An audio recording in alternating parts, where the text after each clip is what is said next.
Meine Damen und Herren, das Programm bietet Ihnen auch heuer wieder unzählige Vorträge im Rahmen von 2 Programmschienen. Es bietet Ihnen aber auch ganz spezielle Programmpunkte und einer davon ist jetzt der Festvortrag, traditionellerweise eben am Freitag am Vormittag, fixer Bestandteil des Festivals, als Metaebene im umfangreichen Programm. Ich darf ganz kurz zurückblicken. Die bisherigen Festredner waren Adolf Krischanitz, der erste im Jahr 2012, dann Stefano Boeri aus Mailand, Max Rieder und Christian Boret aus Brüssel, um nur einige wenige zu nennen. Und jeder dieser Festvorträge drückte auch eine sehr individuelle Haltung aus, einen besonderen Zugang zur Welt der Architektur. Ich darf Ihnen aus der Festrede von Hermann Tschech im Jahr 2013 ganz kurz zitieren. Er stellte grundsätzliche Überlegungen zum Entwurfsprozess an. Zur Zeit meiner Ausbildung war Architektur eine Rechtfertigungskunst. Warum haben Sie das so gemacht, Herr Architekt? Was haben Sie sich dabei gedacht? Diese Entscheidungsreihe war als nachvollziehbar vorgestellt. Aber heute lautet die Antwort auf das Warum zunehmend, warum nicht. Ich denke, so grundsätzliche Reflexionen sind sehr wichtig, gut, berechtigt. Aber heute beim Festvortrag geht es um einen ganz anderen Blick auf die Architektur, nämlich auch einen sehr politischen Blick. Der Vortragstitel Quality as a Bridge between Architecture and Politics, also die direkte Verbindung zwischen Architektur und Politik, die jetzt ja in der Begrüßung ja auch schon Thema war. Der diesjährige Festvortrag macht also einen Brückenschlag zwischen beiden Bereichen und, um es noch einmal zu erwähnen, Turn On versteht sich ja als Plattform für einen produktiven Dialog zwischen Architektur, Wirtschaft und Politik.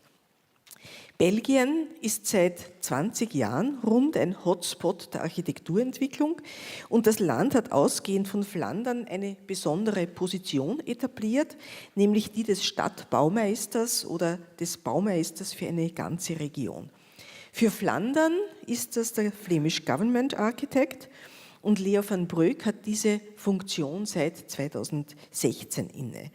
Das Besondere ist aber, dass er jetzt nicht nur in dieser eigentlich politischen Funktion tätig ist.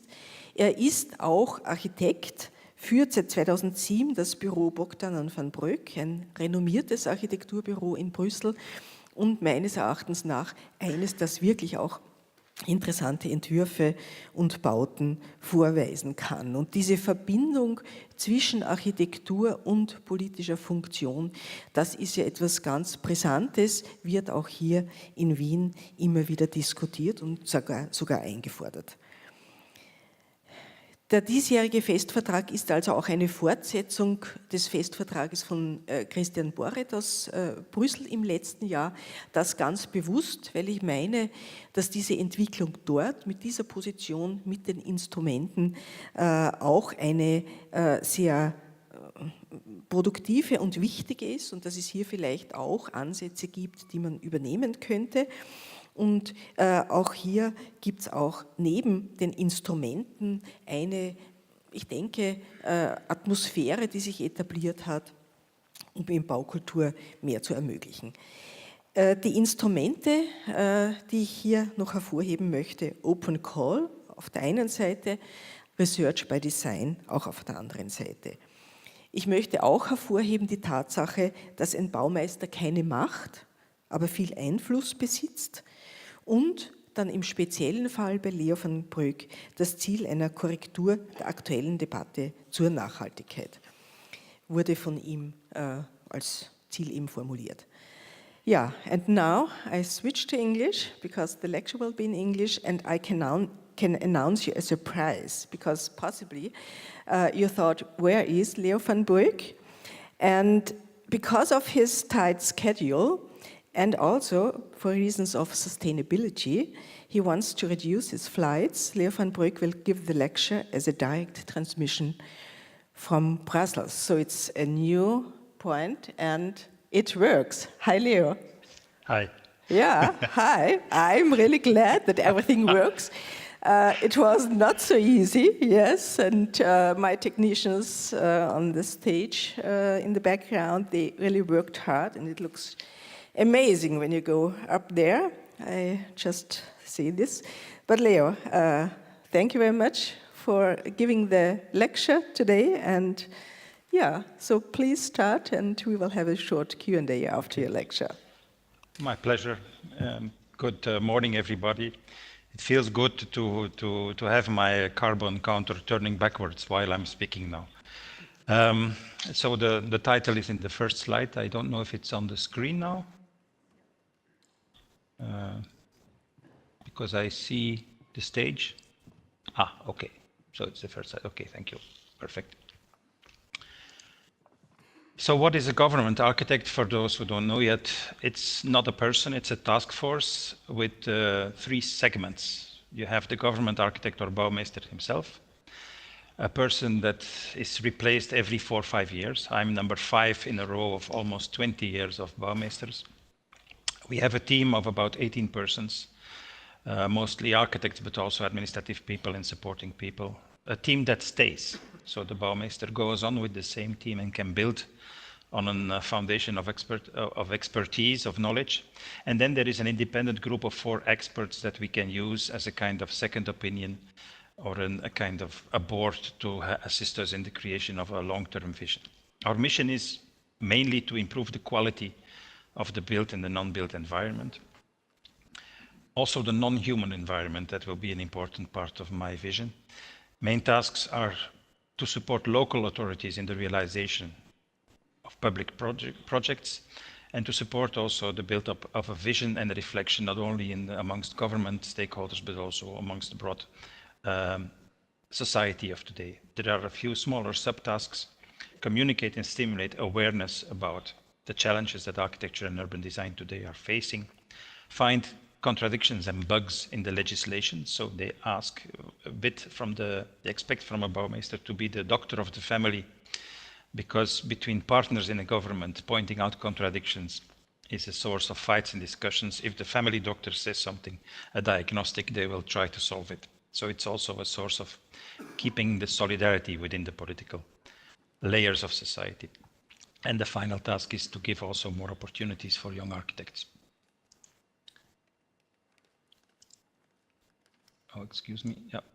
So these are the 4 experts. These are my 4 predecessors: Bob van Reet, Marcel Smets, Peter Swinnen, and Stefan de Volderen.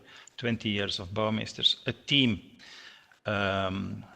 of very competent people who support me. It feels very good as a new bouwmeester each time when you come to find people who are very competent, and you also have to take care of a large series of ongoing projects. It's not that, like in a political cabinet, that you can kill all the things and start all over again. There is a strong emphasis on continuity, of course.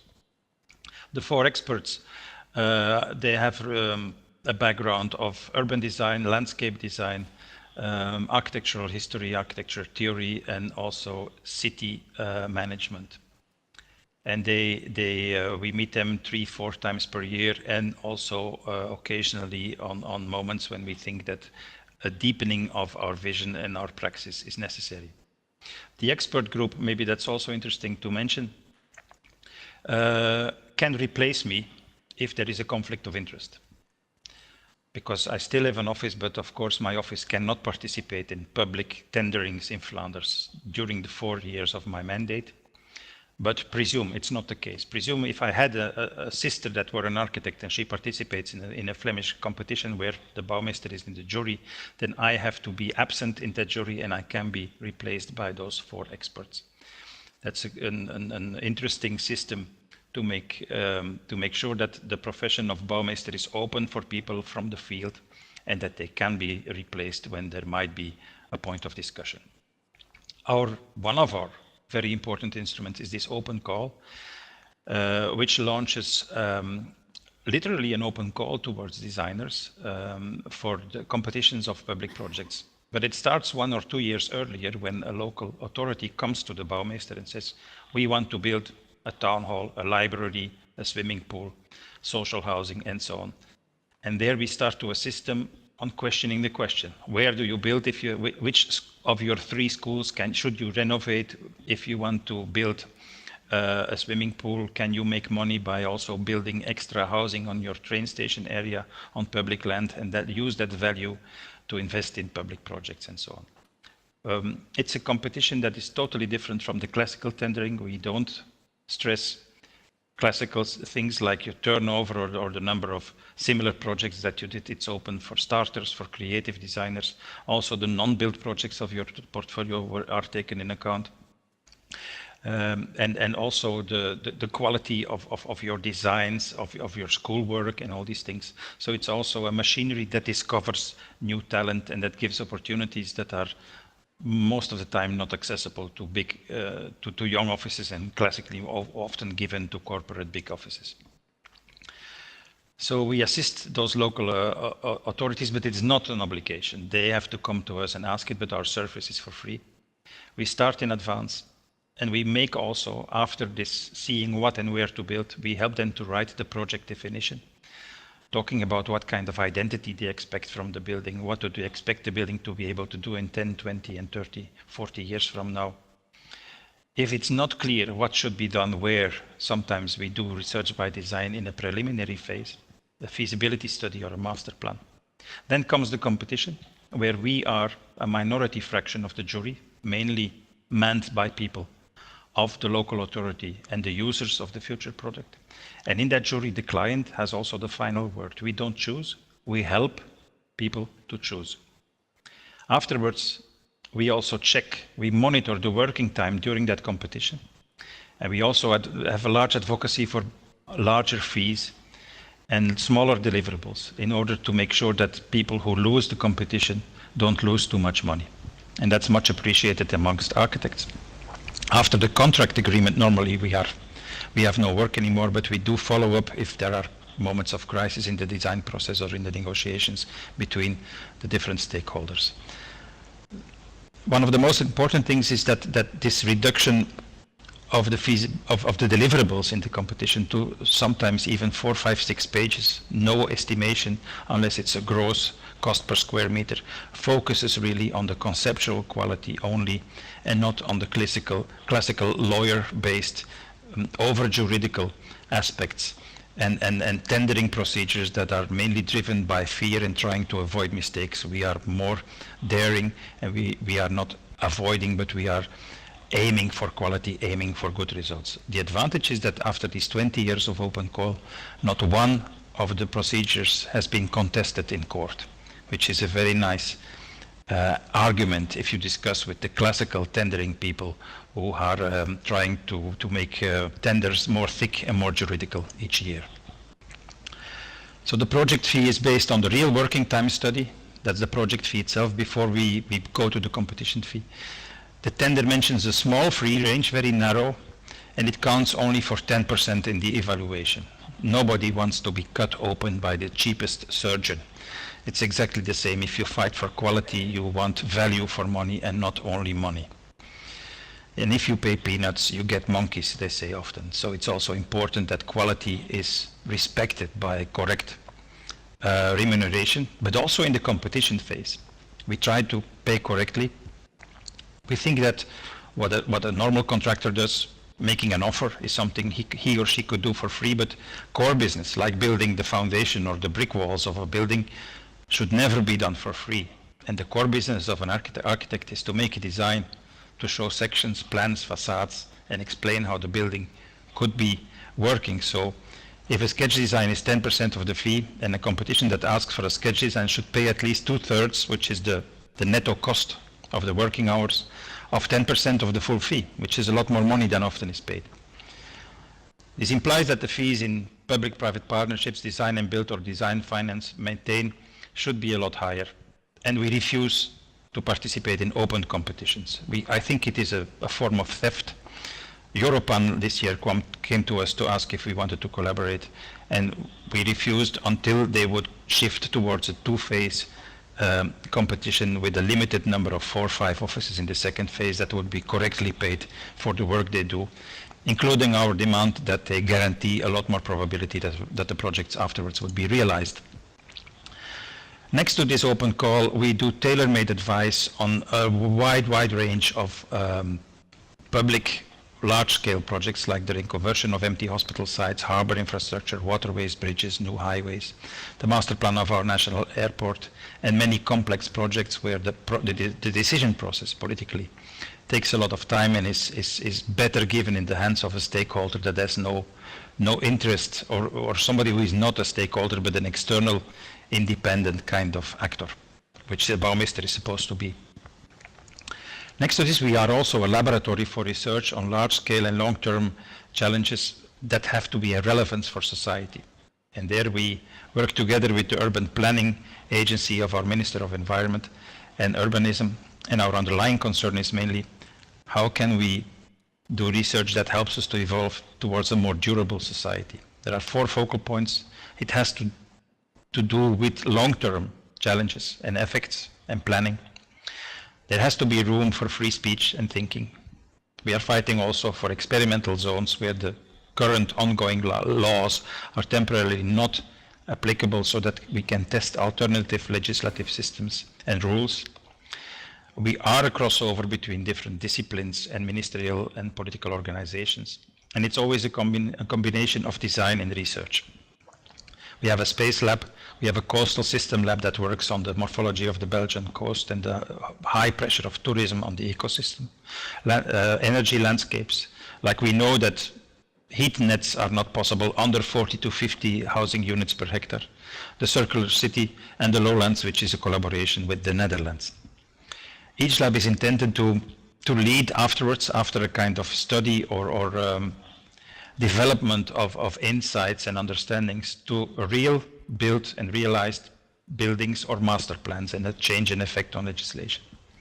We want to have an impact on rules, and we want to end in test projects that are built.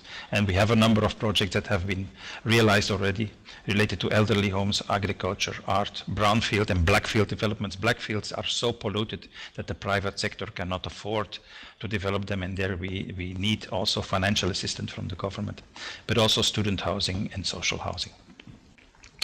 We have, which is called the master test, Meesterproef, which is an opportunity for young architects who graduated only 2-3 years ago, and they get assistance from an experienced office that looks over their shoulder to help them, because in that kind of group work, we look for small projects with a high probability to be realized. And then the clients know that an upcoming young architect is not a risk, because he or she will, or that team, that small team, will be assisted by an experienced office to double check everything that in the work and to guarantee the quality of the submitted file. We had one in 2017 on heritage, and that one was so successful that the heritage department of the government decided to have it recurrent every 2 years. And in 2019 we will launch one in social housing where we are going to test to be able to design on smaller surfaces than the norms of social housing in Flanders today, that they fix a number of square meters per housing unit, and we are able now to reduce them. We had also every 2 years we have a prize named after a minister who did a lot for architecture in our country, Vivina de Meester. And the award is not given to the designers but to local authorities, because you all know that an architect cannot give a good answer to a bad question. So those authorities who were courageous to dare, for example, on the left, to demolish half an empty church and to transform it into a land art project, or to have in the middle a contemporary renovation of a listed monument town hall, or to have on the right a high level quality visitor center in a listed ecosystem near the Belgian coast. Those public clients, they win a prize and they are rewarded. And okay, it's also good publicity for the architect, but for once we try to put the client, the public client, in the spotlight. Then we have the label. It's a small instrument where we can give a 5,000 euros subvention to a mini research group of architects, of designers, of academic people who want to formulate a small work of research for a few months that ends often in a lecture or an exhibition. We had a wide range of subjects. It could be migration, reuse of empty underground parkings, crowdfunded real estate development, solve architectural problems without building in all these things. And the results are often surprising, and the exhibitions and the lectures that come out of that small subvention tool are often extremely interesting and future-proof. The paradigm of my personal approach as Bouwmeester is that there is a fundamental crisis, a fundamental problem also in the debate on sustainability today. Most people think that climate change is the only problem we are facing, and it's far from true. Climate change is one of the, and even a small one, there are many big disadvantages from our behavior and our problems on the planet. There are, in fact, if this is an interesting article, I recommend everybody to read it. It's by Richard Heinberg. It's a website. It's only a few pages. It's a year and a half old. It's a very critical article that shows what is really at stake is too many people use too much land, and our economy is overshooting the capacity of the planet many times. So you could rephrase it also, as I did recently in this scheme. There are three drivers that are maybe a lot more fundamental as causes of the sustainability issues that we face today. It's too many people that use too much land in the name of growthism, which is a disease that believes that an economical growth in the turnover of goods, an infinite lasting growth is possible in a finite spatial system, which is of course nonsense. Too many people is for sure. We are nearing 8 billion. We will reach 11, 12 maybe before the planet finally and happily will start to descend in numbers. Earth can probably feed 13, 14 billion people, but then nature is only present in the zoo because everything fertile on the planet will have to be agricultural land. Nobody wants that kind of future. If on the contrary you would ask, the capacity of what Earth can sustain is that number of humans that allows every species of plant and animal to have a healthy amount of ecosystem space, and the maximum number of humans on the planet is only 2 to 3 billion. So today we are already 3 times too many. It means before we are back here, 200-300 years from now, 2-3 centuries, there will be pressure on the ecosystem of our planet.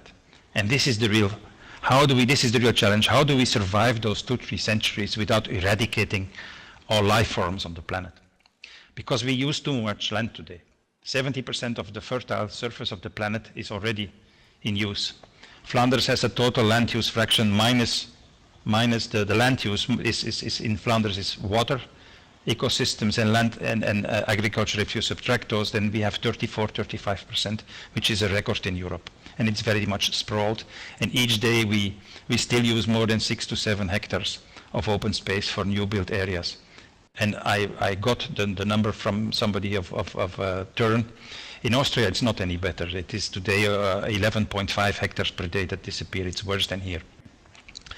We do this because we still believe that we have to grow, that economical growth and capitalism as we define it today needs the turnover of goods. And maybe there is nothing wrong with the market, but probably there is a lot wrong with capitalism if it's not accessible for everybody.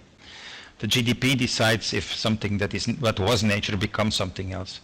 And that might be solved by the sharing economy, where you could say that left and right disappear, because if capitalism becomes accessible for everybody and everybody becomes a shareholder, what you create is a redistribution machine that redistributes wealth, but that turns everybody at the same time in a small capitalist. So the fight between left and right might be solved in this weird kind of marriage of the sharing economy. The consequences of these three machines, too many people use too much land in the name of growthism, is disappearing ecosystems, is extinction of species, increasing inequality, CO2 and carbon gases and heat gases, climate change and ocean acidity.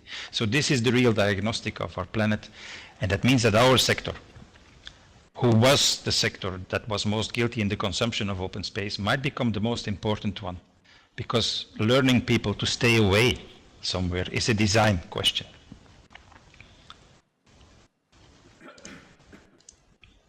So that means that we have to reinvent ourselves, and the left person is who we were, mankind consuming, living in such a way that we drain quality out of the planetary system. And maybe we have to become a species that, by realizing our needs and our aspirations, we can inject and we give a planet to our next generations that is more healthier in ecosystem space, that has more nature, that uses less land, that has less waste, less resources, but that still can create the quality of life for all life forms, including mankind. It means that our politics has to become politics based on long-term thinking and have to include a global system of solidarity. No country can clean its own carbon dioxide because your air is blown to the adjacent countries, of course. This is the planetary land use. The white is 70% of the fertile. Greenhouses in Spain, 450 kilometers of greenhouses to make oranges. A beautiful green, so-called green grassland for red meat cattle in Brazil. They eat probably steroids and antibiotics. And then you see this, Chernobyl, where we are away already for many decades, has the highest ecosystem value of Europe and Asia. All species came back there because we are gone. This should teach us something. We are a problem. If nature is only flourishing when we stay away, then we have to learn to stay away. And also the United States, they know it. They have this website now, Urban Sprawl, the suburban consumption of open space. Get fat, stay poor, and die in car crashes, they say, because life quality there is not as good as people expected. And from the planet back to Flanders, which is on sprawl and land use, a bit like what a war zone is to a surgeon. If you operate in this kind of hectic, sprawled neighborhood, you can operate almost anywhere else because it doesn't get any more fragmented and difficult than here. So what are the 7 strategic goals that I want to roll down in my mandate period? A, make more space for people and nature. Create housing that aims for quality and sustainability. Use your heritage in a more flexible, new, daring way. Teach your local authorities that with design and real estate strategy, they can make money to densify and to give other land back to nature. To demolish also stuff by taking building rights away and stacking them on top of each other. Use urban design legislation not to feel legally safe, but to use it as a design process for quality. Collaborate on the European level that quality policies are rolled out in all the membership states. That explains why I'm happy to speak to you today. And enhance also the broad architectural culture out of the ivory tower of the architects themselves towards politics and towards society. So more space for people and nature, I think that point was very clear. So don't build suburban freestanding houses anymore. Also in my practice as an architect, I refuse to do this already for almost 15 years. I don't build on green fields, I don't build outside of villages, we don't build outside of cities. If there is only car transport, there should not be built. Choose where you build. This is an interesting map of Flanders that is not showing you the sprawl, but where is there public transport and where is there already good services for schools, shops, kindergartens and so on. The blue is the services, the red is the public transport, so not car transport but all the other public and collective transports, and the purple is the sites that have both at the same time. So Flanders in the future in 60 years should look like this. So not this cloud of small fragments anymore of breadcrumbs, but a cluster of coagulated centralities connected in a network of public transport. It means that the individual house that we build in Flanders has no future and that we have to aim for an increase of scale only in collective large projects. It's also the only solution towards heat nets. That we have to move more often, maybe that the Swiss model of cooperative housing where you are not a tenant and not an owner, but you have shares that give you the right to build up capital, but at the same time to move in each phase of your life to the kind of housing typology that fits best that phase in your life. We are inserting, not only in Brussels, what Christian Borret is doing, but all over Flanders, we try to bring work and housing back together in the centralities, because industrial zonings out of housing neighborhoods are a source of traffic jams, because people have to go somewhere where there is no other connectivity. We have to aim for affordable housing because to lure, to seduce people to leave their suburban villa and to come back to the center of a village, a small town or a big town, will not work if the housing quality is not good and if the affordability of that housing is too low. It means that next to properties, we also have to aim a lot more on the rental market, which is very, very abnormally small in Flanders, the rental market. And that we have to look totally different at heritage. Because a building dies the day it stops changing. A building is not an object or a dead stone. A building is a process. And it's not because you list a building and you say it's a monument that it stops being a building. So we list it because we want to keep it alive. That means that we want to keep it changing. We want to keep its changing processes alive. The only thing we say, it's an important building, so the changing processes have to happen on a higher ambition level. So you don't try to force future programs into the object of the past, but you transform that object so that it fits and it gets a new future. Every building once was contemporary, so stay contemporary in what you add and what you change to your heritage buildings, because otherwise you're trying to freeze history. A skyline of a city that stops changing shows a dead city. So I give the example of that church. This was the before and this was the after of the land art project, because that town had 5 churches and 4 of them were empty. In Flanders, almost nobody goes to church. I think less than 3-4% of our population is practicing. This is an example of Madrid that I like a lot, where this listed building was not only extended, but Herzog and de Meuron amputated the ground floor. They suspended the historical building on the new staircases and the new elevator shafts, with the only goal to have public space going under the building without any threshold.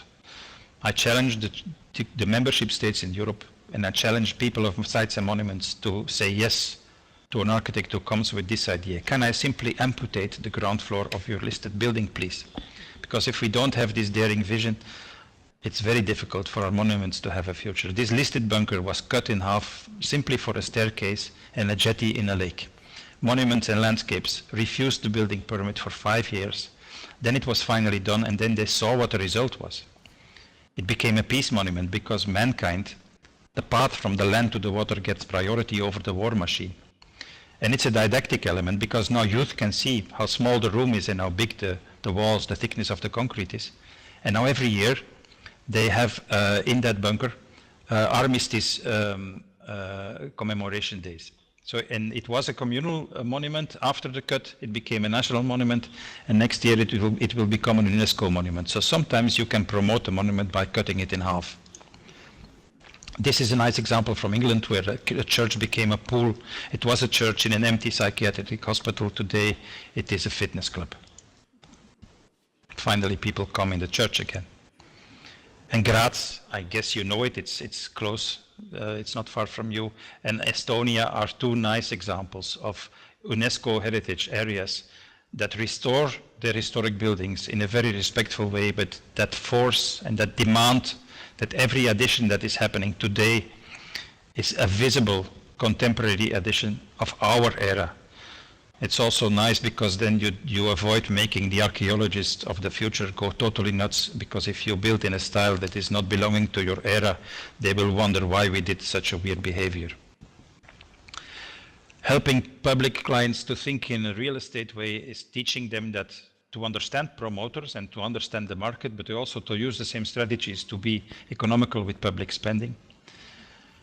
Legislation is a design process, and laws are never waterproof. I always show this example. A law was forbidding people to build roofs in their gardens for their horses, and this guy just bought large art objects that are not forbidden in your garden, and suddenly the roof of the horses was also there. So don't think that you can avoid these kind of things with legislation, and even this is even not a problem. We should not be afraid of some exceptional evolutions.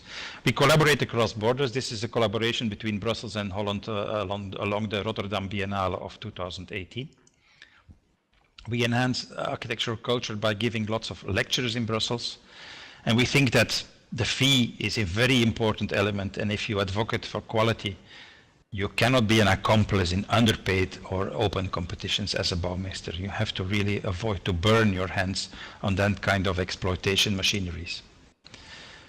We are working together also with schools, also to teach architects that what they do has a huge impact on the land used by mankind, and that they might question if they have to accept certain assignments, yes or no.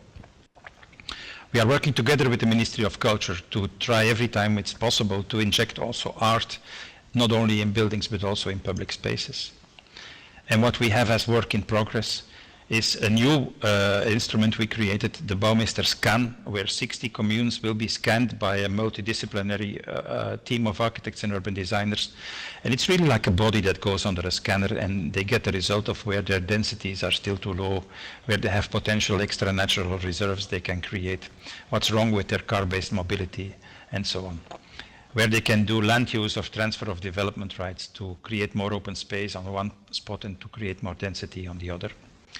We do an open call for the franchising and local support in urban design government. This is bringing quality teams to the small towns where they don't have an urban design team in the village. So there we create a kind of touring road assistance for urban design and architecture for the smallest rural areas.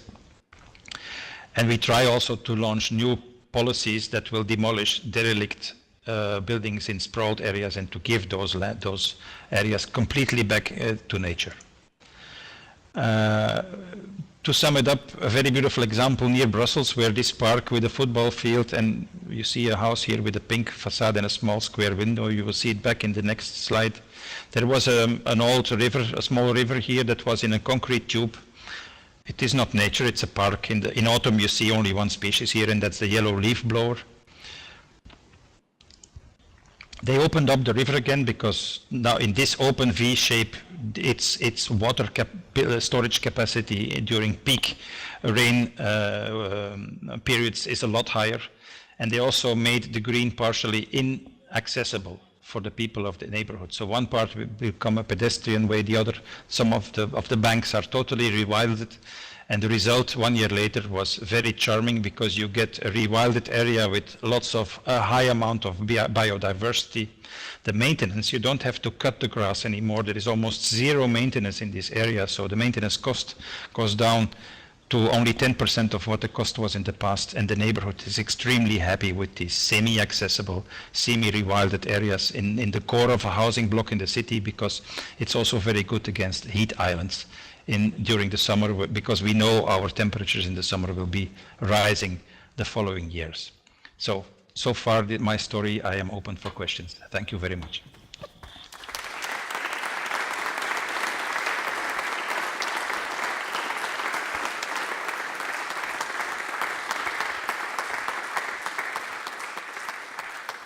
Okay, Leo, thank you very much for your programmatic speech.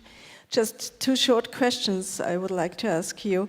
How can you convince public clients to work with you, to use the instrument of the open call, because it's not an obligation to work with you? The Flemish Bouwmeester has a kind of authority. The name is like a power suit. I'm still the same simple guy as before, but the moment you wear that name, apparently you can twist some arms without that it hurts people. You are allowed to go beyond rules and to convince people to be more daring.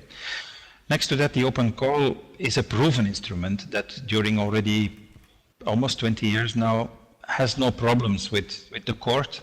And all the realized projects are high quality. They are often published. They are often shown in architectural exhibitions. So another reason is they sometimes come to us if it's so complicated, if there are 4 or 5 stakeholders, and if there is a local interest, a political interest, a commercial and a financial interest, they need a neutral kind of régisseur, as you would call it, that comes without personal interest, that is politically and commercially independent, that talks and listens to all the parties, also to the citizens and the neighborhood, and that then says what, according to a kind of honest balancing of all the stakes, would be the most correct solution.